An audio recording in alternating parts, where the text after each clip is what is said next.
திருவள்ளூரில் தனியார் மருத்துவக் கல்லூரி மாணவர் ஒருவர் 5வது மாடியிலிருந்து குதித்து தற்கொலை செய்து கொண்ட சம்பவம் அதிர்ச்சியை ஏற்படுத்தியுள்ளது. போலியான ஐடி உருவாக்கி பணம் பறித்த சம்பவத்தில் நடந்தது என்ன? திருவள்ளூர் மாவட்டம் அருகே பாண்டூர் கிராமத்தில் இந்திரா மருத்துவக் கல்லூரி உள்ளது. திருவள்ளூர் திமுக வேட்பாளர் VG ராஜேந்திரனுக்கு சொந்தமானது இந்த கல்லூரி. கடந்த புதன்கிழமையன்று வகுப்பு நடைபெற்றுக் கொண்டிருந்த போது ஆசிர் இமானுவேல் என்ற மாணவன் 5வது மாடியிலிருந்து குதித்து விட்டார். அருகே இருந்தவர்கள் அவரை உடனடியாக மீட்டு போரூரில் உள்ள தனியார் மருத்துவமனைக்கு கொண்டு சென்ற நிலையில் அவர் உயிரிழந்து விட்டார்.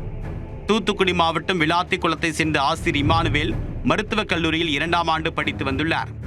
இந்நிலையில் ஆசிருக்கும் சக மாணவர்கள் சிலருக்கும் ஏற்கனவே முன்விரோதம் இருந்துள்ளது.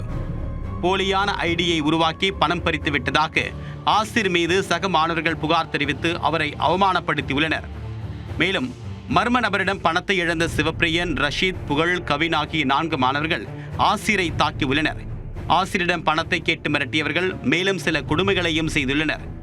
இதனால் ஏற்பட்ட விரக்தியில் வகுப்பு நடைபெற்றுக் கொண்டிருக்கும் போதே 5வது மாடியிலிருந்து குதித்து தற்கொலை செய்து கொண்டதாக கூறப்படுகிறது.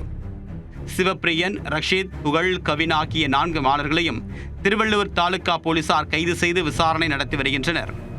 ஆசிர் உண்மையிலேயே தற்கொலை செய்து கொண்டாரா அல்லது கொலை செய்யப்பட்டாரா என்ற கோணத்திலும் போலீசார் விசாரணை மேற்கொண்டு வருகின்றனர்.